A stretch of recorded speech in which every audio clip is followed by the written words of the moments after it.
Hi guys, good morning guys. आज अपना AS29 की class number second last class में अपन ने कुछ कॉन्सेप्ट्स लिखे थे AS29 के।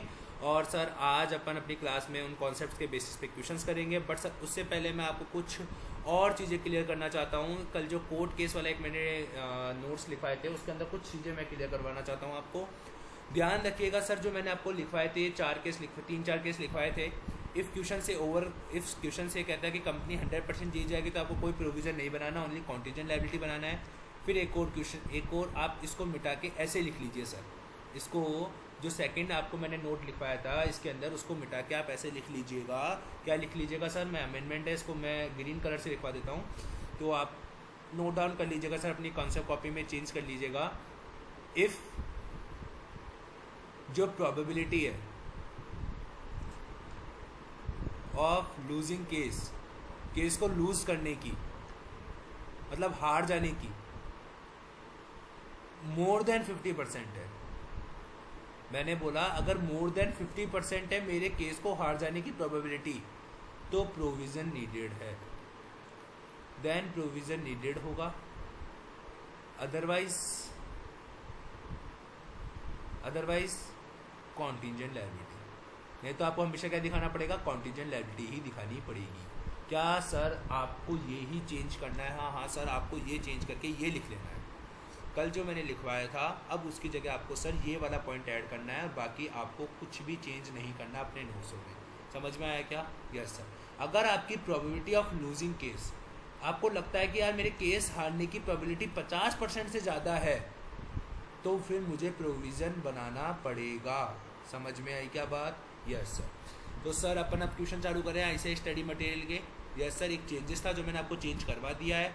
नाउ अपन स्टार्ट करते हैं हमारे क्या सर ऐसे स्टडी मटेरियल के क्वेश्चन। क्लियर? Yes sir. देखिए सर, क्वेश्चन पर आते हैं, ऐसे स्टडी मटेरियल के क्वेश्चन पर। यस सर, एकदम नीचे नीचे आ जाइए सर, आपने अपने आईसीआई की बुक में एकदम पीछे पीछे।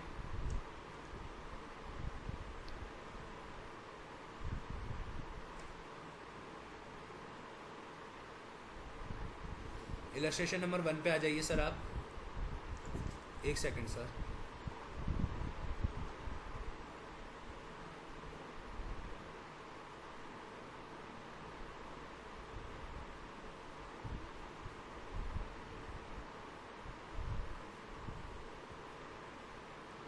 एक सेकंड आ जाइए सर इलस्ट्रेशन नंबर 1 पे।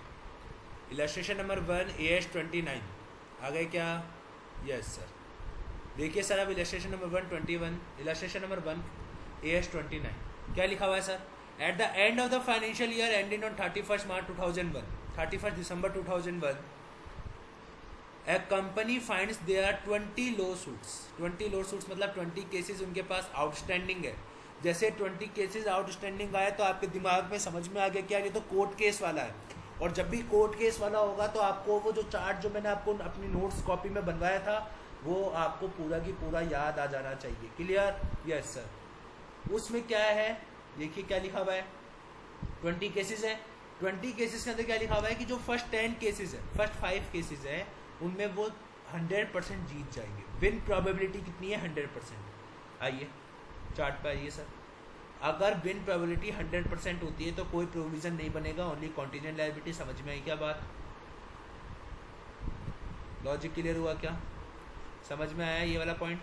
हाँ सर। अगर क्वेश्चन से कहता है कि 100% जीत जाएंगे तो कोई प्रोविज़न नहीं बनेगा, कॉन्टीजेंट लायबिलिटी दिखाई जाएगी। ओनली क्या दिखाई जाएगी? ओनली कॉन्टीजेंट लायबिलिटी को शो किया जाएगा। तो इसका आई थिंक मेरे हिसाब से क्लियर होगा, आपको कॉन्टीजेंट लायबिलिटी दिखानी है। बट सर अमाउंट तो गिवन ही नहीं है, तो सर छोड़ दो फिर। समझ में आई क्या बात? क्लियर हुआ क्या? Yes sir. जब अमाउंट होता तो हम उसको कॉन्टीजेंट लायबिलिटी में दिखा देते हैं, अमाउंट ही गिवन नहीं है, छोड़ो। नेक्स्ट 10 केसेस, अगर मैं अगले 10 केसेस की बात करूं जहाँ पे मेरी विन प्रोबेबिलिटी कितनी है? 50% है।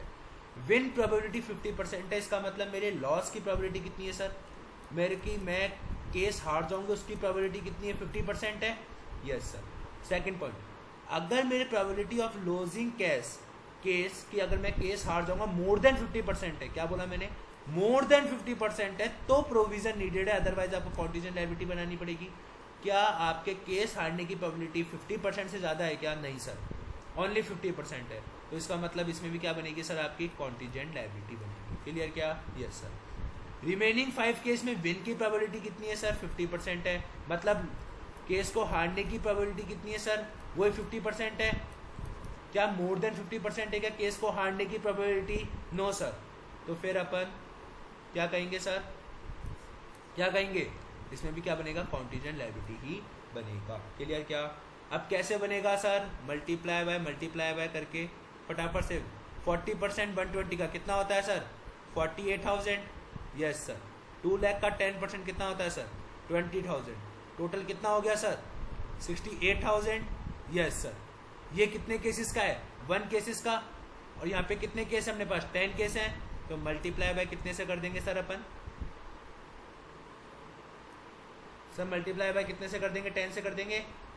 Yes sir. मल्टीप्लाई बाय कितने से कर देंगे सर अपन? 10 से कर देंगे। यस।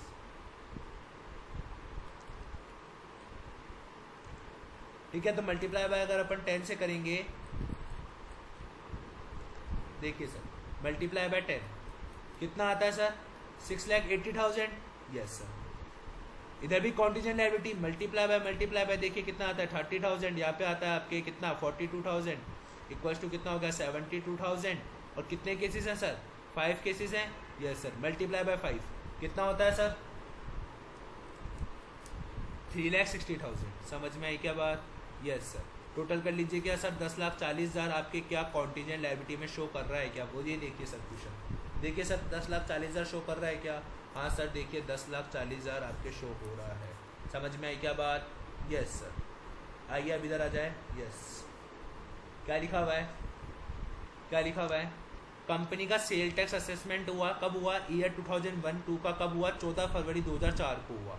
ठीक है, जिसमें कितने की डिमांड निकली सर? आपकी 2.76 करोड़ की डिमांड निकली है। क्या निकली है? 2.76 करोड़ की डिमांड निकली है। मतलब अपने क्या हुआ सर? कुछ भी नहीं हुआ। मैंने क्या कर रखा था 2001-2002 में? बहुत सारी टैक्स चोरी करी, मैंने कोई टैक्स ही जमा नहीं करवाया। फिर गवर्नमेंट ने क्या कर दिया, मेरा असेसमेंट ऑर्डर पास करा कि भैया आप तो तुम्हारा असेसमेंट करेंगे। बोला कर लो। तो असेसमेंट में पता चला कि 2.76 करोड़, क्या बोला मैंने सर? 2.76 करोड़ गवर्नमेंट को देने हैं। ठीक है, तो मैंने क्या करा, बिना किसी परेशानी के मैंने क्या कर दिया, कंपनी ने उसको पूरा की पूरा पैसा गवर्नमेंट को दे दिया। फिर कंपनी को क्या लगा कि नहीं यार ये तो गलत हुआ मेरे साथ, बहुत गलत हुआ। वो क्या गया, फिर एपिलेट अथॉरिटी के पास गया, मतलब ट्राइब्यूनल के पास गया, और ट्राइब्यूनल के पास जाके उसने क्या कर दिया, उस असेसमेंट के खिलाफ अपील फाइल कर दी। उस असेसमेंट के खिलाफ एक तरीके से कोर्ट केस फाइल कर दिया। और कोर्ट केस में क्या लिखा गया, कोर्ट केस में क्या बताया गया कि सर जो 2.10 करोड़ है वो अन्याय है। मतलब सर वो बनते ही नहीं थे, फिर भी मेरे से लिए गए हैं। कौन बोल रहा है ऐसा? कंपनी बोल रही है। और 0.66 करोड़ है, जो 0.66 करोड़ है वो वाजिब है, वो न्याय है, वो मुझे देने थे और मैंने दे दिए हैं। कंपनी को किससे दुख है? कंपनी को दुख है सर इस 2.10 करोड़ से, कि वो 2.10 करोड़ कंपनी को एक्स्ट्रा देने पड़ गए। यही लिखा हुआ है। कंपनी ने अपील फाइल करी। क्या बोला सर? कंपनी ने अपील फाइल करी। एक सेकंड सर, एक सेकंड।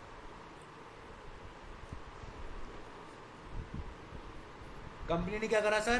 कंपनी ने अपील फाइल करी उस एडिशन पर। कितने रुपए के लिए? 2.10 करोड़ के लिए कंपनी ने क्या कर दी, अपील फाइल कर दी। अब एक बात बताइए सर, क्या ये कोर्ट केस का केस है क्या? हाँ सर, कंपनी को 2.10 करोड़ एक्स्ट्रा देने पड़ रहे हैं, इसके लिए कंपनी ने क्या कर दिया, अपील फाइल कर दी। अब एक बात बताइए सर, ट्यूशन साइलेंट है क्या? हाँ सर, ट्यूशन साइलेंट है। कोर्ट केस का मामला है और ट्यूशन साइलेंट है। ट्यूशन साइलेंट होगा तो क्या बनाना पड़ेगा अपन को? कॉन्टीजेंट लायबिलिटी बनानी पड़ेगी। तो अपन क्या दिखाएंगे सर? 2.10 करोड़ की कॉन्टीजेंट लायबिलिटी। समझ में आया क्या यार? यस सर, समझ में आया क्या सर आपको? यस सर, ये 2.10 करोड़ कहाँ दिखा देंगे अपन? कॉन्टीजेंट लायबिलिटी में। क्यों? क्योंकि सर अपन को यहाँ पे गिवन ही नहीं है ना कि कितना परसेंट जीतेगा, कितना परसेंट हारेगा। समझ में आई बात? Yes sir. आइए इसके सेकंड पॉइंट पर क्या लिखा हुआ है सर? कंपनी एंटर्ड हो गया एक वेज एग्रीमेंट में मई 2002 में, जिसके थ्रू लेबर यूनियन को क्या करना पड़ेगा? अपने वेजेस में रिवीजन करना पड़ेगा। कब से रिवीजन करना पड़ेगा? फ्रॉम जून 2001 से रिवीजन करना पड़ेगा। और उसके लिए उन्होंने क्या कर लिया था? एक एग्रीमेंट कर लिया था, वेज एग्रीमेंट। समझ में आई बात? Yes sir. कंपनी ने क्या बोला कि हम तुम्हारे को पैसा अभी नहीं देंगे, हम तुम्हारे को पैसा कब देंगे? At the time of retirement हम तुम्हारे को पैसा दे देंगे। कंपनी बोला ठीक है दे देना। एम्प्लॉयज ने बोला ठीक है, तुम दो तो सही, तुम दो तो सही। अब बताइए क्या कंपनी को जून 2001 से लेकर रेट्रोस्पेक्टिव जो वो इंक्रीज कर रहा है वेजेस में, क्या उसके लिए उसको प्रोविजन बनाना पड़ेगा? क्या रेट्रोस्पेक्टिव इंक्रीज हो रहा है? क्यों सर? क्योंकि मई 2002 में खड़ा है वो इंसान। देखिए सर, ये मई 2002 में खड़ा है, तब से उसने क्या बोला? उसने यहाँ पे मीटिंग करी और मीटिंग में क्या फैसला आया कि जून 2001 से हम उनकी वेजेस बढ़ाएंगे और उन वेजेस का पेमेंट हम उनके रिटायरमेंट के समय करेंगे। तो सर एक तरीके से हम कौन सी वेजेस पे कर रहे हैं? सर जो पास्ट में इवेंट हो चुका है हम उसकी वेजेस पे कर रहे हैं। क्या हमने उसके लिए कोई एग्रीमेंट साइन करा है? हाँ सर एग्रीमेंट साइन करा है। तो क्या सर ये वही एग्जांपल हो गया जो कल मैंने आपको क्लास में दिया था समझाते समय कॉन्सेप्ट को? हाँ सर वो रेट्रोस्पेक्टिव वाला ना। हाँ ये सर देखो ये वाला रेट्रोस्पेक्टिवली वाला जो मैंने कल आपको एग्जांपल दिया था, क्या ये पास्ट इवेंट है क्या? हाँ सर पास्ट इवेंट है। क्या मोर देन 50% चांसेस है क्या? हाँ सर मोर देन 50% चांस है। क्या ऑब्लिगेशन है क्या? हाँ सर ऑब्लिगेशन है। बट मैंने क्वेश्चन में जो एग्जांपल लिया था उसमें पास्ट प्रैक्टिस था, एग्रीमेंट साइन नहीं हुआ था। लेकिन इस क्वेश्चन में एग्रीमेंट साइन हो गया है, इसका मतलब यहाँ पे लीगल आ जाएगा। क्या आ जाएगा यहाँ पे? सिर्फ एक लीगल कॉन्स्ट्रक्ट, लीगल ऑब्लिगेशन आ जाएगा। तो भी सर प्रेजेंट ऑब्लिगेशन तो माना ही जाएगा। Yes sir. और जैसे ही प्रेजेंट ऑब्लिगेशन माना जाएगा तो क्या आपको प्रोविजन नहीं बनाना पड़ेगा क्या? यस सर आपको प्रोविजन बनाना पड़ेगा क्योंकि वहां पे प्रेजेंट ऑब्लिगेशन है। समझ में आई क्या बात? Yes sir. तो अपन को क्या बनाना पड़ेगा? अपन को इसका प्रोविजन बनाना पड़ेगा। क्लियर क्या? Yes sir.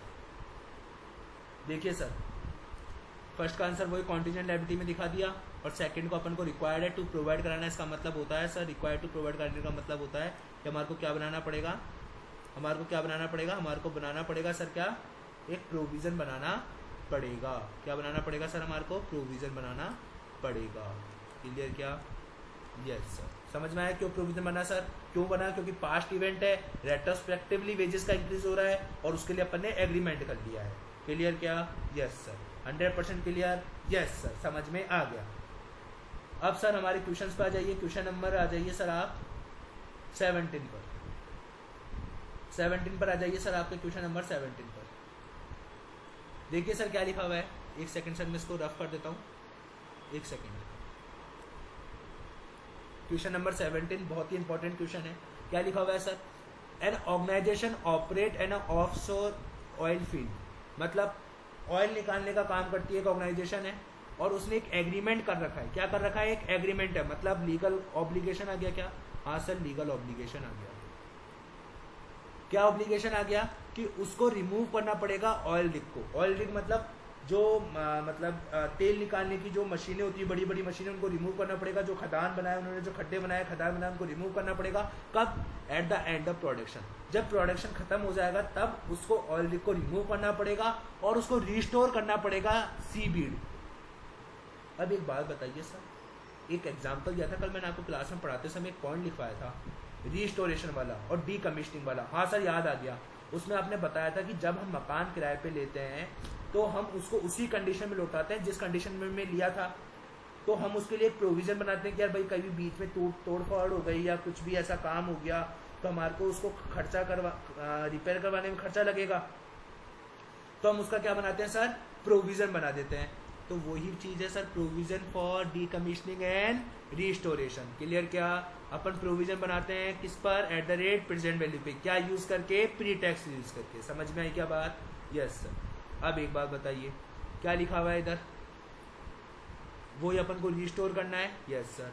और रिमूव करना है, मतलब डीकमीशनिंग और रिस्टोरेशन है। Yes sir. जब भी डीकमीशनिंग और रिस्टोरेशन होता है तो अपन को क्या प्रोविजन बनाना पड़ेगा क्या? यस सर प्रोविजन रिक्वायर्ड है। क्या बोलूंगा मैं? Yes sir provision is required. Clear? Yes sir. अब क्या लिखा हुआ है आगे पढ़िए सर। आगे लिखा हुआ है 90% ऑफ द इवेंचुअल जो कॉस्ट है वो किससे रिलेट करती है, रिमूवल से और रिस्टोरेशन से। तो 90% का अपन प्रोविजन बना देंगे। समझ में आई क्या बात? Yes sir. क्योंकि जो चीज अपने रिस्टोरेशन से डीकमीशनिंग से रिलेट होती है हम उसका क्या बना देते हैं, प्रोविजन बना देंगे। और जो बचा हुआ 10% है वो एक्सट्रैक्शन ऑफ ऑयल से अराइज हुआ है, एक्सट्रैक्शन करने से मतलब ऑयल को निकालने से अराइज हुआ है। और at the balance sheet date the rig has been constructed but no oil has been extracted, but हमने ऑयल निकाला ही नहीं था। अब जब सर एक बात बताइए, हमने ऑयल निकाला ही नहीं, हमने ऑयल निकाला ही नहीं, तो किस बात का प्रोविजन, तो किस बात का प्रोविजन? सो हम क्या करेंगे सर, नो प्रोविजन। तो हम क्या बोलेंगे सर, नो प्रोविजन नीडेड। समझ में आई क्या बात? No provision needed. क्लियर हुआ क्या? Yes sir. क्योंकि हम जो रिस्टोरेशन पे जो खर्चा है हम उसका ही क्या बनाते हैं, प्रोविजन बनाते हैं। क्लियर क्या? Yes sir. समझ में आ गई क्या बात? Yes sir. क्लियर हो गया? यस। तो अपन ने क्या बोला इसका आंसर, फाइनली आंसर क्या आया कि सर आपको क्या बनाना पड़ेगा, 90% का तो प्रोविजन बनाना पड़ेगा और बचा हुआ जो 10% है उसका आपको प्रोविजन बनाने की कोई नीड नहीं है। क्लियर क्या?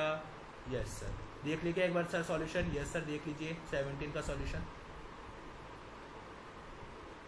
क्वेश्चन नंबर 17 ना, ये देखिए सर। आपको प्रोविजन बनाना पड़ेगा किसके लिए, फॉर 90% के लिए, और 10% के लिए आपको कोई भी प्रोविजन की नीड नहीं है। क्लियर क्या? समझ में आई बात? क्लियर हो गया क्या? Yes sir. 10% के लिए कोई प्रोविजन की नीड नहीं है, हम जब बनाएंगे जब वो ऑयल निकल जाएगा। क्लियर क्या? Yes sir. क्या आप सर आपको एक बात बताइए, क्या आपको ICISM क्लियर हुआ क्या AS 29 में? अब कोई दिक्कत आ रही है क्या सर? नो सर, अब कोई दिक्कत नहीं आ रही। अब मतलब हमारे को नोट्स समझ में आ रहे हैं कि सर वो नोट्स कितने रेलेवेंट है हमारे लिए। क्लियर? Yes sir. अब आ जाइए किस पर सर, अब आ जाइए सर हमारे IPCC के प्रैक्टिस मैनुअल पर। किस पे आ जाइए सर, IPCC के प्रैक्टिस मैनुअल पे आ जाइए सर फटाफट से। AS 29 का IPCC का प्रैक्टिस मैनुअल है सर, IPCC के प्रैक्टिस मैनुअल पर फटाफट से अपन उसके क्वेश्चन करने के बाद फिर अपन थोड़े एग्जाम के क्वेश्चंस करेंगे और फिर अपन इस चैप्टर को पूरा खत्म कर देंगे। आइए सर क्या लिखा हुआ है देखते हैं।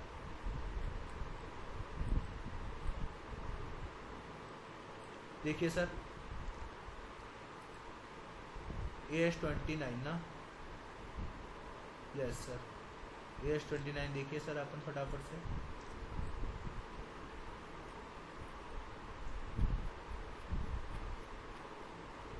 AS 29 देखिए सर क्या लिखा हुआ है।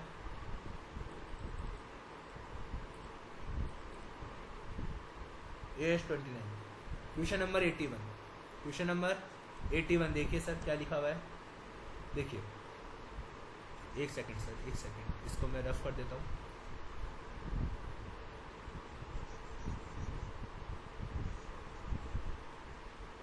ठीक है, देखिए क्या लिखा हुआ है। क्वेश्चन नंबर 81, एक्स लिमिटेड ने कितने लॉ सूट्स हैं सर? अब 15 लॉ सूट्स हैं। क्या सर जो अभी अपन पढ़कर आए थे इलस्ट्रेशन नंबर 1 सेम वैसा ही है? हाँ सर, 15 लॉ सूट्स हैं जिसमें हमारी विन की प्रोबेबिलिटी कितनी है यहाँ पे सर? यहाँ पे विन की प्रोबेबिलिटी है 0.60 मतलब 60% चांस है कि हम जीत जाएंगे। तो सर लॉस की कितनी परसेंट चांस है? सर लॉस के 40% चांस है। और मैंने आपको क्या बताया था कोर्ट केस के केस में, कोर्ट केस के केस में क्या बताया था मैंने आपको सर कि अगर हमारी हारने की प्रोबेबिलिटी मोर देन 50% होगी तो ही प्रोविजन बनाना है, अदरवाइज प्रोविजन नहीं बनेगा। यहाँ पे हारने की प्रोबेबिलिटी कितनी है 40%, मतलब प्रोविजन नहीं बनेगा। क्या बनाएंगे हम? Contingent liability. समझ में आई क्या बात? Yes sir. क्योंकि अगर हारने की प्रोबेबिलिटी 50% से ज़्यादा होती, 50% नहीं 50% से ज़्यादा होती तो हम प्रोविजन बनाते, अदरवाइज हम कॉन्टीजेंट लायबिलिटी बनाएंगे। क्लियर क्या? तो फटाफट से कॉन्टीजेंट लायबिलिटी कैसे बनेगी सर? 90,000 मल्टीप्लाई बाय 0.3 कितना होता है? 27। Yes sir. और 2 लाख मल्टीप्लाई बाय 0.1 कितना होता है सर? कितना होता है सर? 20,000 होता है। Yes sir. तो कितना लिख देंगे अपन? 20,000। कितना आ गया सर? ये फटाफट से टोटल कीजिए इसका। 47,000 वन केस का। अपने पास कितने केस हैं यहाँ पे? 10 केस। तो मल्टीप्लाई बाय 10 कर देंगे तो कितना आ जाएगा सर? 4,70,000। क्या समझ में आया क्या? ये आपका कॉन्टीजेंट लायबिलिटी में दिखाया जाएगा। रिमेनिंग 5 केस के लिए सर कितना परसेंट है विन प्रोबेबिलिटी? विन की प्रोबेबिलिटी कितना परसेंट है? विन की प्रोबेबिलिटी है 0.50, मतलब 50% चांस है कि हम जीत जाएंगे। तो सर लॉस करने की कितने परसेंट चांस है? 50%, बट मोर देन 50% नहीं है। बट मोर देन 50% नहीं है तो हम इसमें भी क्या दिखाएंगे? कॉन्टीजेंट लायबिलिटी ही दिखाएंगे। तो 60,000 का 0.3 कितना होता है? 18,000। समझ में आई बात? Yes sir. कितना होता है? 18,000 होता है। Yes sir 18,000। और 0.2 मल्टीप्लाई बाय 1 लाख कितना होता है सर? 20,000। Yes sir. तो कितना हो गया हमारे पास? 38,000। मल्टीप्लाई बाय कितने केस है सर? 5 केस है। मल्टीप्लाई बाय 5 कर दीजिए तो बताइए सर कितना आता है? 38 मल्टीप्लाई बाय 5 कितना आता है सर? 190। क्लियर क्या? Yes sir. तो 190 प्लस 470 दोनों का टोटल कीजिए सर, कितना आ गया? 6,60,000। वो आपकी कॉन्टीजेंट लायबिलिटी दिखाई जाएगी। ये देखिए सर 6,60,000 आपकी कॉन्टीजेंट लायबिलिटी दिखाई जा रही है। क्या समझ में आया क्या? Yes sir. मतलब आपको कोर्ट केस वाला ये चार्ट अगर आपको याद होगा तो आपका एग्जाम में क्वेश्चन गलत नहीं होगा। लॉस करने की प्रोबेबिलिटी क्या है? अगर 50% से ज़्यादा है तो प्रोविज़न बनाएंगे, नहीं तो नहीं बनाएंगे। क्लियर क्या? Yes sir. आइए अगला क्वेश्चन करते हैं सर इसका अपन। Question number 82। सर ये जो क्वेश्चन नंबर 82 है ना, उसका पहले मार्क कर लीजिए। और क्वेश्चन नंबर 82 में आप इतना ज़्यादा सोचने की आवश्यकता नहीं है। मैं आपको सर इसको एक समरी बना देता हूँ। इस क्वेश्चन की समरी आप सुन लीजिएगा। देखियो, श्याम लिमिटेड है, एक क्या प्रोवाइड कराती है? वो कंसल्टेंसी और इंजीनियरिंग की सर्विस प्रोवाइड कराती है, अपने क्लाइंट्स को प्रोवाइड कराती है। 2010-11 में क्या हुआ? गवर्नमेंट ने सेटअप कर दिया कमीशन टू डिसाइड करने के लिए अबाउट द पे रिवीजन, कि आपको क्या करना पड़ेगा? अपने एम्प्लॉयज़ को मतलब जो आप रेम्यूनरेशन पे करते हो उसके अंदर आपको रिवीजन करना पड़ेगा। और रिवीजन कैसा हुआ सर? 116 से हुआ। 116 मतलब रेट्रोस्पेक्टिवली इंक्रीज हो रहा है। हाँ सर। और आपको मैंने क्या बताया था? जब भी आपको रेट्रोस्पेक्टिवली देखना हो कि आपको रेट्रोस्पेक्टिवली क्या हो रहा है, आपका चेंज हो रहा है किसके अंदर? वेजेस के अंदर। अब आपकी वेजेस रेट्रोस्पेक्टिवली इंक्रीज हो रही है। समझ में आया? तो कंपनी ने क्या करा? कंपनी ने प्रोविजन बना दिया। सही बात है, प्रोविजन बना देंगे भाई 680 लाख का फॉर द पे रिवीजन के लिए इन 2010 और 2011 में। बहुत बढ़िया बात है। कंपनी ने कोई गलत करा क्या? नो सर, कोई गलत नहीं करा, क्योंकि अपन भी रेट्रोस्पेक्टिवली जब भी कोई इंक्रीज होता है वेजेस में तो हम उसके लिए क्या बनाते हैं? प्रोविजन बनाते हैं। क्लियर क्या? Yes sir. As per the contract with the client on cost plus job, the billing is done on actual payment made to the employees and allocated to the job based on the hours booked by these employees can each job. Company disclosed through the notes to account. Salary and benefit include provision of 680 lakh in respect of pay revision. The amount chargeable from reimbursable jobs will be billed as per the contract when the actual payment is made. ठीक है, आगे देखिए क्या लिखा हुआ है। Accountant feels that, accountant को क्या लगा कि company should also book recognise the income by the 680 lakh in P&L account as per the terms of contract, otherwise it will be violation of the matching concept and understatement of profit. Understatement of profit, comment on the opinion of the accountant with reference to the relevant accounting standards. पता है इसने क्या पूछा अपन से? इसने sir कुछ नहीं पूछा, मैं बताता हूँ। देखो सर, इसने, मैं क्वेश्चन समझा देता हूँ आपको। इसने क्या बोला? रेट्रोस्पेक्टिवली वेजेस में इंक्रीज हो रहा है तो कंपनी ने प्रोविजन बना दिया। वेल एंड गुड, प्रोविजन बनाना चाहिए था कंपनी को, जो कि कंपनी ने बना दिया। ठीक है। फिर कंपनी ने क्या बोला? As per the contract with the client, हमने कॉन्ट्रैक्ट कर रखा था क्लाइंट्स के साथ में, कैसे हम क्लाइंट से चार्ज करते थे। देखो बहुत ही इंपॉर्टेंट, देखो क्या लिखा हुआ है। As per the contract with the client, हमने क्लाइंट के साथ कॉन्ट्रैक्ट कर रखा था on a cost plus job, मतलब जो भी कोस्ट लगेगी प्लस उस पर प्रॉफिट जोड़ के हम आपको बिलिंग कर दिया करेंगे। ठीक है। Allocated to the job based on the hours book by the employees on each job, मतलब आपने पढ़ा है कि कभी अपन ऐसा करते थे ना कि मतलब इस कंपनी में पता है क्लाइंट्स से जो जिनको अपन कंसल्टेंसी और इंजीनियरिंग की सर्विस देते थे, हम उनसे पता है पैसा कैसे चार्ज करते थे? भैया आपकी कोस्ट कितनी लगी प्लस उसमें हमारा प्रॉफिट जोड़ के हम आपसे पेमेंट ले लेते हैं।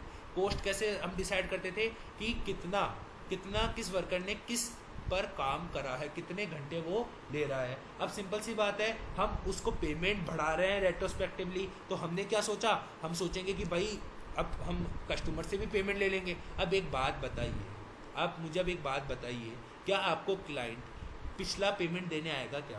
क्या आपको क्लाइंट पिछला पेमेंट देने आएगा क्या? नहीं देने आएगा। तो अगर पिछला पेमेंट देने ही नहीं आएगा तो वो आपका क्या वर्चुअल सर्टेनिटी है क्या कि आपको पेमेंट मिल जाएगा? नहीं सर, कॉन्ट्रैक्ट हो चुका है, कॉन्ट्रैक्ट हो गया। देखो मैं बताता हूँ सर, आप समझे नहीं मेरी बात को। देखो मैं इसको समझाता हूँ सर, इधर देखिए, इधर देखिए, इधर देखिए सर, सब इधर देखिए। यहाँ पे मैं आपको एक एग्जांपल के थ्रू समझाता हूँ इस चीज़ को। मान लीजिए कॉन्ट्रैक्ट हो गया किसके बीच में? क्लाइंट्स के बीच में, और क्या बोलते हैं किसके बीच में? एक फैक्ट्री के बीच में। ठीक है, कि फैक्ट्री क्लाइंट को कैसे बिल चार्ज करेगी, जो भी कॉस्ट लगेगी, जो भी हम उनको वेजेस का जो भी हम पेमेंट करेंगे, वेजेस का पेमेंट, ठीक है, प्लस प्रॉफिट, हम ऐसे चार्ज करेंगे आपको बिलिंग। किसने बोला? फैक्ट्री ने बोला क्लाइंट को। क्लाइंट ने बोला यस आई एम एग्री, मैं सहमत हूँ, आप मुझे ऐसे ही पेमेंट, आप मुझे ऐसे बिलिंग कर दीजिएगा, मैं आपको पेमेंट कर दूंगा। अब गवर्नमेंट क्या बोलती है? गवर्नमेंट ने बोला कि हम उसकी वेजेस क्या करते हैं? रेट्रोस्पेक्टिवली बढ़ाना चाहते हैं। रेट्रोस्पेक्टिवली क्या बढ़ाना चाहते हैं? रेट्रोस्पेक्टिवली बढ़ाना चाहते हैं क्या? हाँ सर। क्या अब एक बात बताइए कि आप क्लाइंट के पास जाके ये बोलोगे, क्लाइंट आपको पता है मैंने आपका 2010 में काम किया था, जिसमें पता है मैंने आपको बिलिंग करी थी कितने रुपए की? मैंने आपको बिलिंग करी थी कितने रुपए की? सुनना, मैंने आपको कितने रुपए की बिलिंग करी थी? 100 रुपए की बिलिंग करी थी, जिसमें 90 रुपए तो हमारा क्या था? वेजेस का पेमेंट था, और 10 रुपये मेरा प्रॉफिट था। लेकिन अब पता है गवर्नमेंट एक स्कीम ला रही है अभी 2017 में, मैं 2017 की बात कर रहा हूँ, अभी हाल फिलहाल 2017 चल रहा है, ये मान लीजिए प्रेजेंट 2017 है और ये पास्ट का है 2010। क्लियर? पता है गवर्नमेंट ने अभी एक स्कीम लाई है जिसके अंदर उसने वेजेस रेट्रोस्पेक्टिवली इंक्रीज करने के लिए बोला है, और 10-10 रुपये बढ़ाने के लिए बोला है। सब में कितना रुपये बढ़ाने के लिए बोला है? 10-10 रुपये। तो आपने जो 2010 में मुझे 100 रुपये दिए थे वो सर गलत है। क्यों? क्योंकि आपने सर 90 वेजेस है जो एक्चुअल में मैंने पे करे, प्लस 10 रुपये मुझे और देने पड़ेंगे उनको, और 10 रुपये का मैं प्रॉफिट जोड़ूंगा।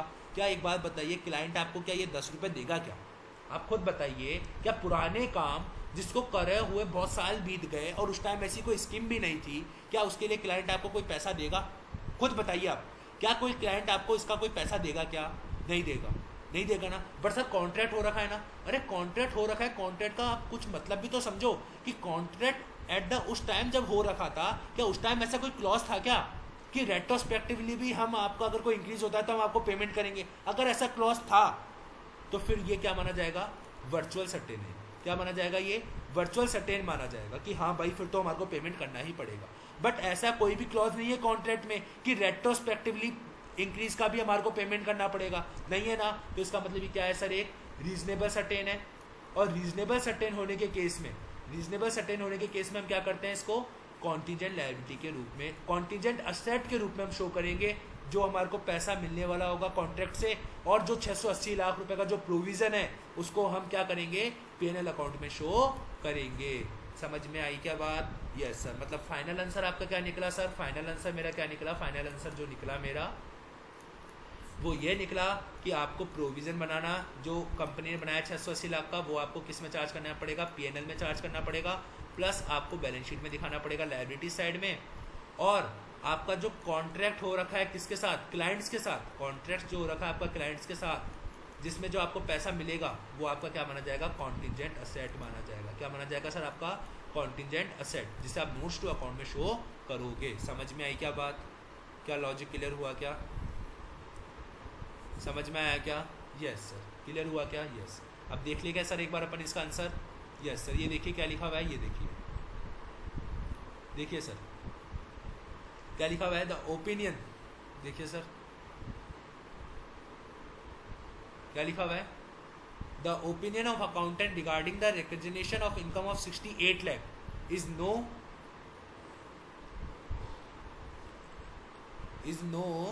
एक second sir, is not as per AS 29, and also the concept of prudence will not be followed. If 680 lakh is simultaneously recognized as income, so 680 lakh is not the revenue at present, but only the reimbursement of the claim for which an asset is created.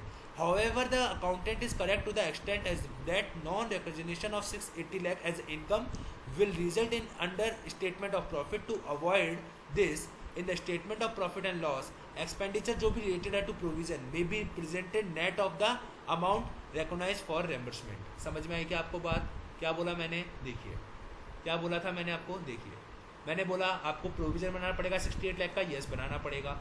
PNL में दिखाना पड़ेगा, yes दिखाना पड़ेगा। Balance sheet में liability side दिखाना पड़ेगा, yes दिखाना पड़ेगा। आपने जो कॉन्ट्रैक्ट कर रखा था विद क्लाइंट के साथ वो आपका कॉन्टिजेंट एसेट हो गया क्या? यस सर हो गया। एक तरीके से वो आपको रेम्बर्समेंट कर रहे हैं, यस सर रेम्बर्समेंट है। तो आपको मैंने नोट्सों में क्या लिखवाया था, देखिए सर आप अपने कॉन्सेप्ट कॉपी में आइए, कॉन्सेप्ट कॉपी में आइए। मैंने आपको देखिए सर मैंने आपको रेम्बर्समेंट के कॉन्सेप्ट में क्या लिखवाया था, ये देखा सेम होता है किसकी तरह, जैसे कॉन्टिजेंट एसेट जो अपन ने दिखा दिया कि अपन इसको कॉन्टिजेंट एसेट दिखाएंगे नोट्स टू अकाउंट में। समझ में आया क्यों दिखाएंगे? यस सर, क्योंकि वर्चुअल सर्टेनिटी नहीं है। दूसरा पीएनएल अकाउंट में अपन क्या करेंगे, नेट अमाउंट शो करेंगे। कैसे? जो प्रोविजन का अमाउंट है कितना 680 माइनस जो आपको लगता है कि इतना क्लेम रिसीव हो जाएगा उसको अपन माइनस करके किस में दिखा देंगे, पीएनएल अकाउंट में शो करेंगे और बैलेंस शीट में अपन फुल अमाउंट से पोस्टिंग करेंगे। क्या मैंने यही बोला?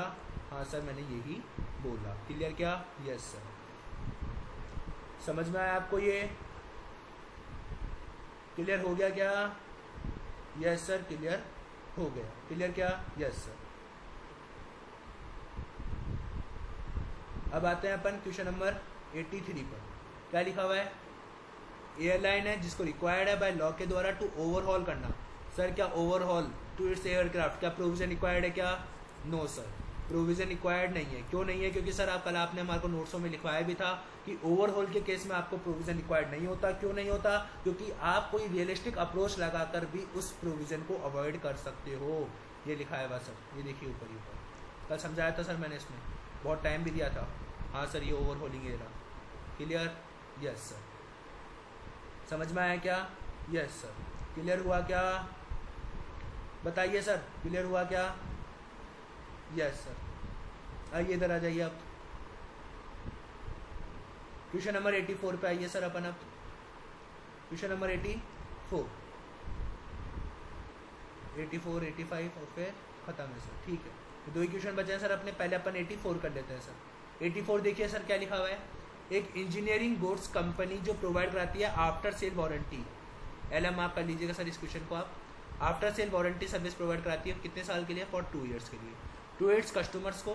Based on past experience the company has been followed policy for making a provision for warranties on the invoice amount on the remaining balance warranty period. क्या बोला गया? मतलब कंपनी क्या बनाती है? वारंटी बनाती है। मैंने बताया था वारंटी केस में आपको प्रोविजन बनाना होता है। लिखवाया था क्या सर आपने? ये देखिए, provision should be made for warranty. Warranty के केस में आपको प्रोविजन बनाना चाहिए। क्लियर क्या? Yes sir. Less than 1 year में कितना परसेंट है? 2%। मोर देन 1 ईयर में कितना परसेंट है? 3%। इनवॉइस डेट क्या है कंपनी की? 19 जनवरी है। Yes sir. कितने रुपए के लिए? 40,000 रुपये के लिए। कितने के देते हैं सेल्स वारंटी? 2 साल के लिए। समझ में आई क्या बात? Yes sir. अब एक बात बताइए सर आप मेरे को, ये 19 जनवरी 2011 है। Yes sir. अगर मैं इससे 2 साल गिनता हूँ तो 19 जनवरी 2013 वो 2012 प्लस 19 जनवरी 2013। क्लियर क्या? Yes sir. ये होता है पीरियड अपने। क्लियर क्या? यस। अब 11 जो इस पीरियड के बीच में क्या अपना 31 मार्च 2012 आता है क्या? देखिए सर 31 मार्च 2012 आता है क्या अपने? क्या ये 31 मार्च 2012 आता है क्या अपने? ये देखिए सर आता है क्या अपने 31 मार्च 2012? नहीं आता ना सर? यस नहीं आता। तो इस पीरियड में कुछ नहीं आता? No sir. इसमें आता है क्या? देखिए सर इसमें आता है क्या? इसमें आता है कि सर 31 मार्च 2012 या 31 मार्च 2013, कुछ भी दोनों में से कोई सा भी एक आता है क्या? ये देखिए सर, क्या आपके 31 मार्च 2012 या 31 मार्च 2013 आता है क्या? आता है क्या सर? समझ में नहीं आ रहा। देखो मैं इसको अपन एक अलग तरीके से करते हैं। ये देखिए इधर ये एक है, ये अपना 31 मार्च 2012, 31 मार्च 2012, ये आपका 31 मार्च 2013। ये आपने 19 जनवरी 2011 को कोई आपने क्या करी है? गुड्स बेचा है। अब एक बार बताइए, आपको 31 मार्च 2012 को प्रोविजन बनाना है।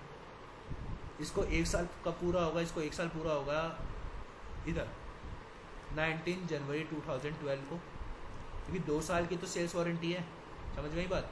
और एक होगा आपको सर ये रहा 19 जनवरी 2013 को। समझ में आई क्या बात? लॉजिक क्लियर हुआ क्या? Yes sir. अब एक बार बताइए, यहाँ पे आप खड़े हो तो अब आपके पास लेस देन 1 ईयर ही बचा है। बचा ही नहीं बचा इसके लिए? इस 19 जनवरी के लिए लेस देन 1 ईयर ही बचा है। हाँ सर अब लेस देन 1 ईयर ही बचा है। तो कितना परसेंट प्रोविजन बनाएंगे अपन इस पर? कितना परसेंट प्रोविजन बनाएंगे अपन इस पे? 2% बनाएंगे। कितना परसेंट बनाएंगे? 2%। कितना सर? 2% का प्रोविजन बनाएंगे। तो बताइए सर आप 40,000 पे मल्टीप्लाई बाय 20% कितना होता है सर? 0.02 सॉरी 2% कितना होता है सर? 40,000 का 2%। कीजिए सर फटाफट से, 40,000 मल्टीप्लाई बाय 2% कितना होता है सर? 800 रुपये। समझ में आई क्या बात? Yes sir. आगे देखिए, फिर हमने एक और सेल कब करी? हमने एक सेल करी सर 29 जनवरी 2012 को। 29 जनवरी 2012 को करिए सर, यहीं पे करिए। 29 जनवरी 2012 को एक सेल करिए। 29 जनवरी 2012 को एक सेल करिए। Yes sir. अब इसको 1 साल का पूरा हो जाएगा। इसको 1 साल पूरा हो जाएगा सर। एक तो यहाँ पे 29 जनवरी 2013 को, और 1 साल पूरा हो जाएगा सर यहाँ पे 29 जनवरी 2014 को। समझ में आ रही है क्या बात? लॉजिक क्लियर हो रहा है क्या? Yes sir. अब मैं इसकी बात कर रहा हूँ, इसकी, ठीक है। तो एक बार बताइए, अगर अपन यहाँ पे खड़े हैं 31 मार्च 2012 को, तो इस 29 जनवरी को पूरा होने में कितने साल है? अभी 1 साल तो पूरा ये है, और अभी फिर एक और साल है पूरा। अभी 2 है ना सर, एक तो ये रहा 29 जनवरी, एक ये रहा 29 जनवरी, मतलब 2 आ गए। Yes sir. अगर मोर देन 1 ईयर है तो कितना बनाएंगे अपन? मोर देन 1 ईयर में 3% बनाएंगे। Yes sir. तो 25,000 का 3% कितना होगा सर? बताइए। 25,000 का 3%, 25,000 का 3% कितना होगा सर? 750 रुपये। Yes sir. अब एक कब करी अपन ने? 15 अक्टूबर 2012 को। कब करी सर? 15 अक्टूबर 2012। क्या 31 मार्च 2012 कब आता है सर? ये 15 अक्टूबर 2012 सर। ये रहा 15 अक्टूबर 2012। इसको मैं अलग कलर से कर लेता हूँ आपको, ताकि कन्फ्यूज़न नहीं होगा। ये आ गया सर 15 अक्टूबर 2012। कब सेल हुई है अपने पास? 15 अक्टूबर 2012 को। इसका 1 साल का पूरा होगा 15 अक्टूबर 2013। एक तो इधर होगा 15 अक्टूबर 2013 को, और एक होगा सर एक और बार यहाँ पे 15 अक्टूबर 2014 को। क्या समझ में आ रहा है क्या सर आपको? 2 साल समझ में आ रहे हैं क्या सर आपको? यहाँ से 2 साल क्लियर। अब 31 मार्च 2012 को क्या ये वाला ट्रांजेक्शन हुआ है क्या? नहीं हुआ। मतलब 31 मार्च 2012 को तो सर अपन कितने का प्रोविजन बनाएंगे? सिर्फ जोड़ दीजिए सर इसको फटाफट से।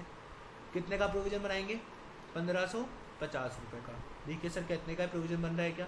यस सर, देख लीजिए इतने का ही बन रहा है। समझ में आई क्या बात? हाँ सर समझ में आ गया। अब 31 मार्च 2013 की बात कर लें सर अपन। यस सर, 31 मार्च 2013 की बात कर लेते हैं। इसके बाद कितना 29 जनवरी आया सर? एक बार ही 29 जनवरी आया, एक बार ही आया। यस सर, 29 जनवरी एक बार आया, तो मतलब अपन एक बार ही बनाएंगे 29 जनवरी का 2%। समझ में आई बात? 25,000 का 2% अगेन। समझ में आया? अब मैं 2013 की बात कर रहा हूँ सर। फिर 31 मार्च 2013 को अपन देखेंगे कि भैया अब ये 15 अक्टूबर कितनी बार आया सर? 15 अक्टूबर 31 मार्च 2013 को आया एक बार और 2 बार। 2 बार आया, 2 बार आया तो मतलब कितना परसेंट बनेगा सर? 3% बनेगा। कितना बनेगा सर? 3%। कितना परसेंट बनेगा सर? 3%। क्यों? देखिए ना सर, 31 मार्च ये जो 2013 है, उसके बाद एक बार 15 अक्टूबर यहाँ आया और एक बार 15 अक्टूबर यहाँ आया, मतलब 2 बार बना देंगे। समझ में आई क्या बात? 2 बार है तो मतलब मोर देन 1 है तो मतलब 3%। यस सर, 19,000 का 3%। कीजिए सर फटाफट से, कितना आता है? यह आता है 500 रुपये, यह आता है 2700 रुपया। टोटल कितना हो गया सर? 3200 रुपया। समझ में आई क्या बात? ये देखिए 31 मार्च 2013 को अपने कितना बन जाएगा? 3200 रुपया बन जाएगा। क्या लॉजिक क्लियर हुआ क्या? यस सर, समझ में आ गया। क्या ये आपको डायग्राम समझ में आया क्या सर? अगर ये डायग्राम आपको समझ में आ गया तो आपको ये क्वेश्चन क्लियर हो गया। आप इसको LM मार्क कर लीजिएगा। मोस्ट इंपॉर्टेंट क्वेश्चन है सर एग्जाम पर्पस के लिए, और एक बार आपको रिवीजन करके जाना ही पड़ेगा इस क्वेश्चन का। क्लियर क्या? Yes sir, clear. Yes sir, आ जाइए सर क्वेश्चन नंबर 85 पे। क्लियर क्या? यस। क्वेश्चन नंबर 85 क्या कहता है? WZW limited dispute involving allegation of infringement of patent by the competitor company who is seeking damages of a huge sum of 1,000 lakh.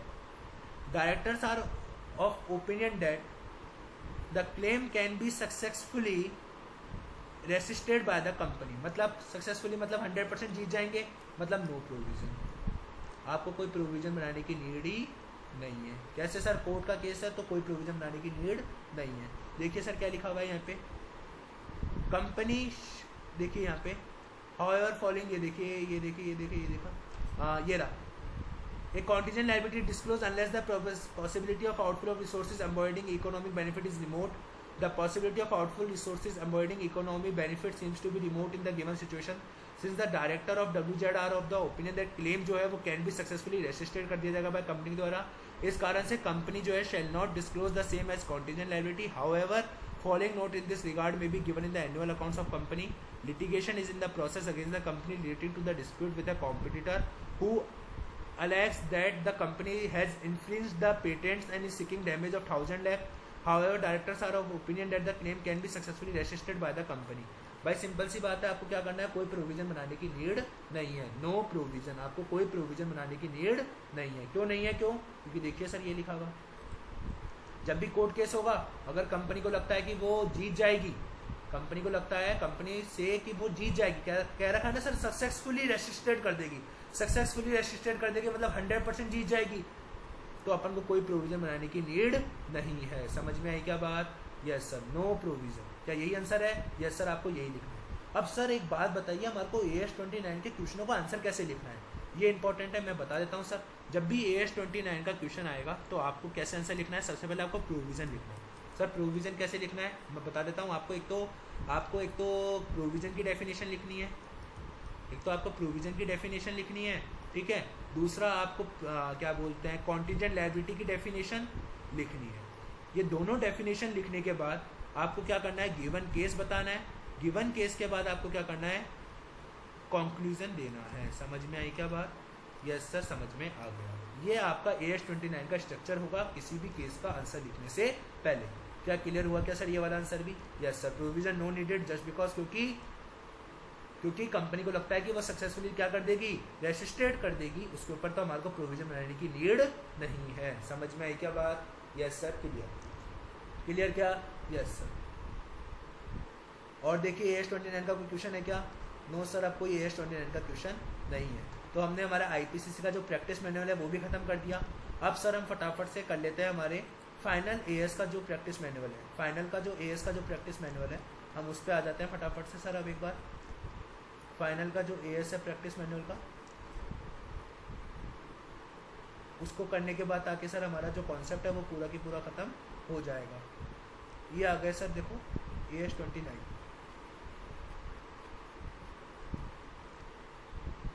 देखिए sir अपन करते हैं final old syllabus का जो practice manual है उसके क्वेश्चन AS 29 के।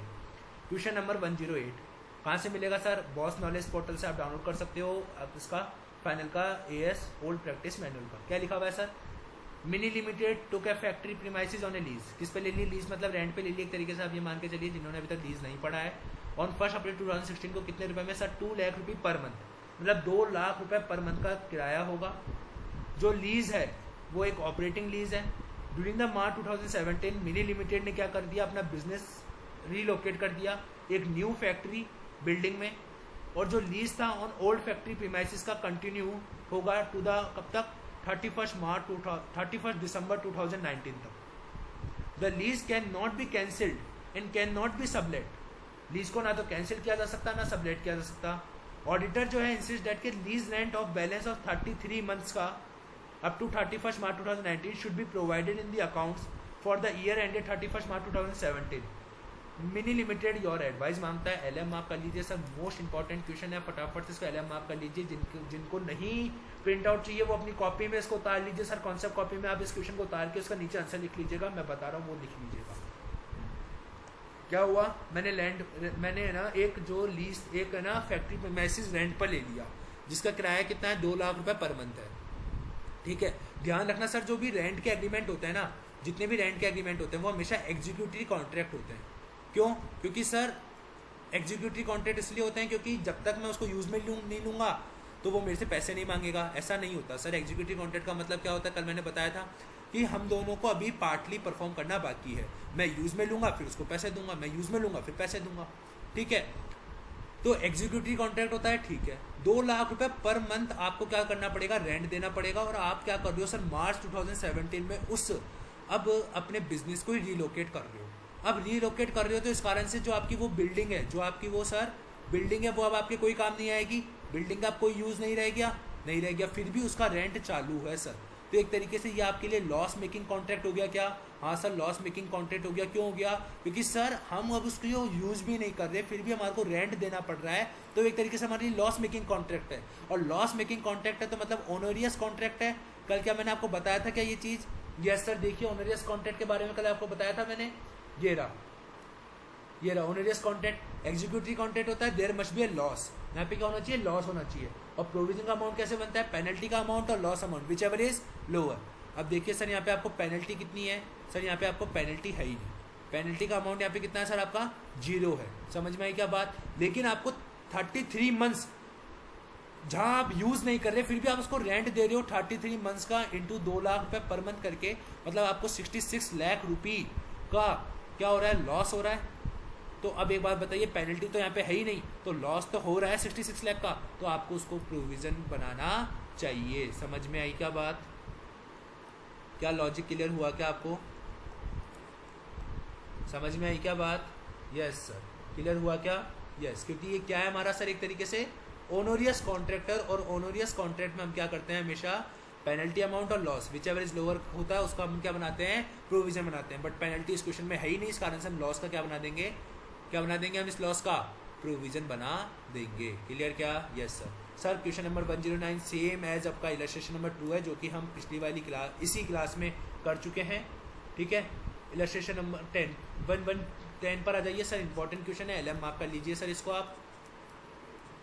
देखो, सन limited एक सेल्स कॉन्ट्रैक्ट में एंटर हुआ 5 करोड़ के में विद एक्स लिमिटेड के साथ। During the 15-16 financial year profit कितना था उस ट्रांजैक्शन पर? 1 करोड़ था। Delivery of goods to take place during the first month of 2016 financial year. मतलब अपन ने क्या करा, एक कॉन्ट्रैक्ट में एंटर हो गया कि हमारे को 5 करोड़ रुपए, हमारे को क्या बोला मैंने बोला मैंने 5 करोड़ रुपए का एक सेल का कॉन्ट्रैक्ट कर लिया एक्स लिमिटेड के साथ, और इस पर मुझे प्रॉफिट कितना होगा? 1 करोड़ का होगा। डिलीवरी कब करनी पड़ेगी मेरे को? डिलीवरी करनी पड़ेगी 2016-17 के फर्स्ट मंथ में।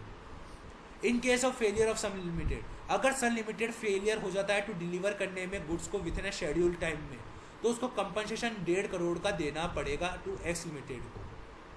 कॉन्ट्रैक्ट कर लिया सर उसने, कॉन्ट्रैक्ट कर लिया, लीगल ऑब्लिगेशन है, उसको देना ही पड़ेगा।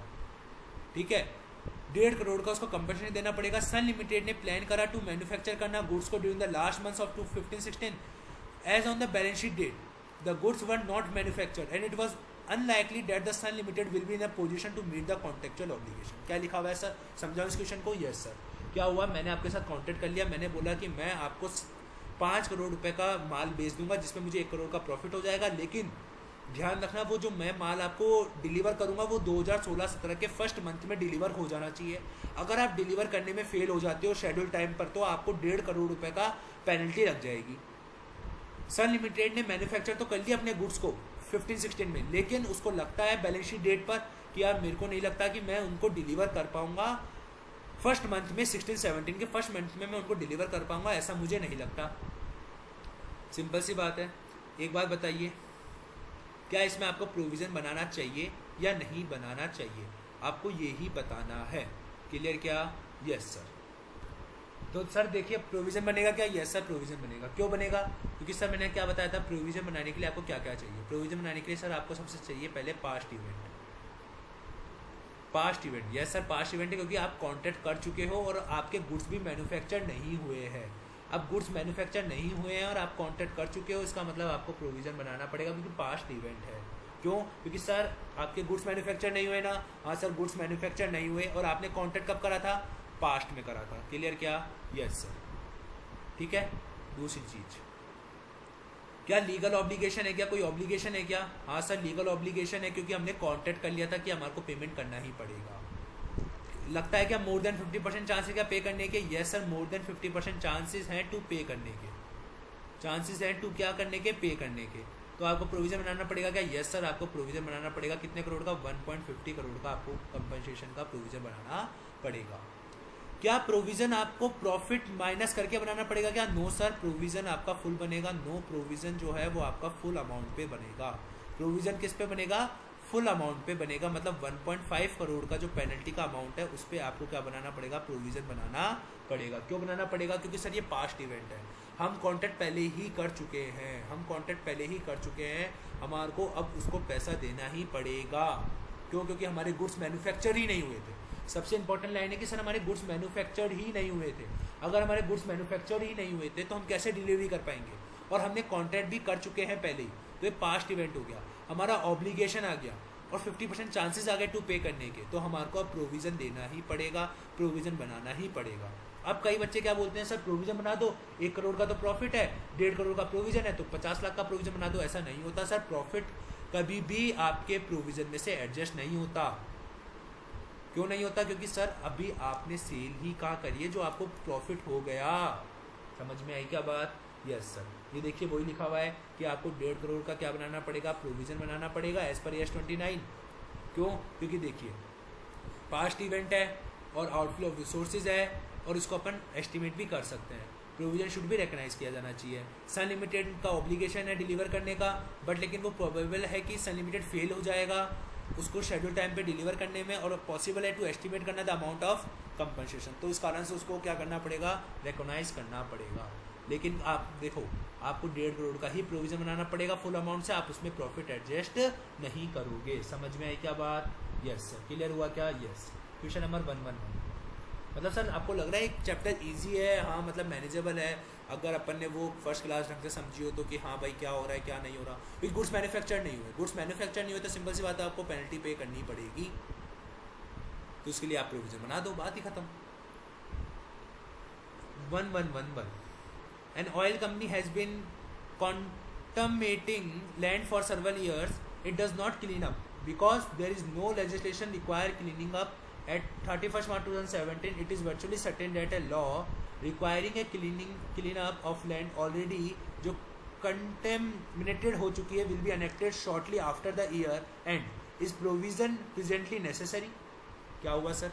एक ऑयल कंपनी है जिसने लैंड को बहुत सालों से यूज़ करा, उसको बहुत ज़्यादा गंदा करा, बहुत ज़्यादा उसको मतलब ख़राब कर दिया। अब उसको क्लीन करने की आवश्यकता थी तो वो क्लीन नहीं कर रहा। क्यों नहीं कर रहा? क्योंकि उसको लगता है कि कोई भी वहाँ पे लेजिस्लेशन नहीं है, कोई लॉ नहीं है ताकि वो क्लीन कर सके। एज ऑन 31st मार्च 2017 वहाँ पे वर्चुअली सर्टेन हो गया कि लॉ जो है उसकी रिगार्डिंग आने वाला है, बहुत जल्द आने वाला है। तो सिंपल सी बात है, आप बताइए क्या आपको प्रोविज़न बनाना पड़ेगा?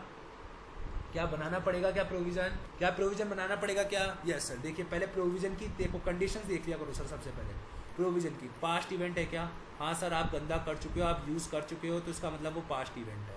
दूसरा, क्या आपको यहाँ पे कोई ऑब्लिगेशन है क्या? हाँ सर ऑब्लिगेशन है, जस्ट बिकॉज क्योंकि क्या आने वाला है, वर्चुअली सर्टेन है। आपका वर्चुअली सर्टेन है कि लॉ आने वाला है, वर्चुअल सर्टेन है कि लॉ आएगा, बहुत जल्द आने वाला है, बहुत ही जल्द आने वाला है। मतलब ऑब्लिगेशन अराइज हो गया, कौन सा वाला? लीगल ऑब्लिगेशन है कि बस अब तो लॉ आ ही चुका है। क्या चांसेस हैं क्या टू पे करने के? Yes sir, more than 50% chances हैं क्या करने के? टू पे करने का अमाउंट। तो इस कारण से हमारे को क्या बनाना पड़ेगा? प्रोविज़न रिक्वायर्ड है। यस, प्रोविज़न बनाना पड़ेगा। यस, प्रोविज़न बनाना पड़ेगा। समझ में आई क्या बात? ये देख लीजिए। Yes, therefore all company has to provide in the year the law is virtual certain. Clear हुआ क्या? समझ में आया क्या? हाँ सर, समझ में आ गया। क्लियर हुआ?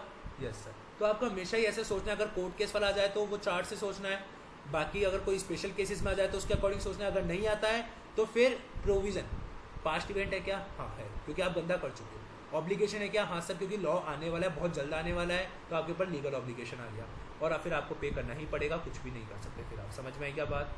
Yes sir. क्वेश्चन नंबर 112 पढ़िए सर, क्या लिखा हुआ है? क्वेश्चन नंबर 1, ये सर क्वेश्चन नंबर 112 सेम अपन ने अभी किया था। यस सर, सेम क्वेश्चन है, तो इसको करने की आवश्यकता नहीं है, करना चाहो तो सर आप कर सकते हो। क्लियर? Yes sir.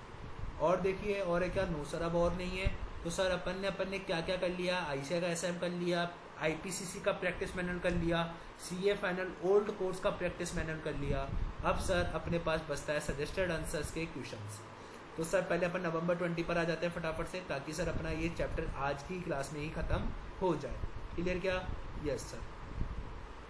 AS 29 फटाफट से सर एकदम लास्ट में आ जाइए। ये नहीं है, ये भी नहीं है, ये भी नहीं है, ये भी नहीं है। फटाफट से एकदम लास्ट में आ जाइए सर, आप लास्ट में आ जाइए सर।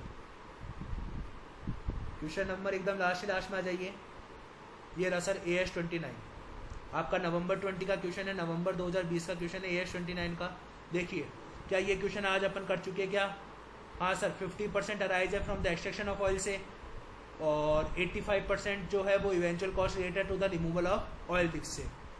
क्लियर कर चुके हैं क्या? हाँ सर कर चुके हैं। क्वेश्चन नंबर 17 अपन ने आईसीआई का एसएम का किया था, आप देख सकते हैं, चाहे से पढ़ सकते हैं क्वेश्चन को। क्लियर क्या? Yes sir. Clear? Yes sir. Question number 2 देखिए क्या लिखा हुआ है। गवर्नमेंट ने इंट्रोड्यूस कर दिया number of changes to the taxation law में। मैंने एक जीएसटी वाला एग्जांपल लिया था क्लास में, ध्यान है? हाँ सर, वो इसी से रिलेटेड है। देखिए, as a result of these changes company को नीड है टू ट्रेन करने की लार्ज प्रोपोर्शन में of its accounting and legal work force को, मतलब अपने एम्प्लॉयज़ को उनको ट्रेन करने की नीड है। अपने एम्प्लॉयज़ को उनको क्या करने की नीड है? ट्रेन करने की नीड है। ठीक है, under the new tax law regulation के अंतर्गत। अब बताइए क्या आपको क्या उसके लिए कोई प्रोविज़न बनाना पड़ेगा क्या?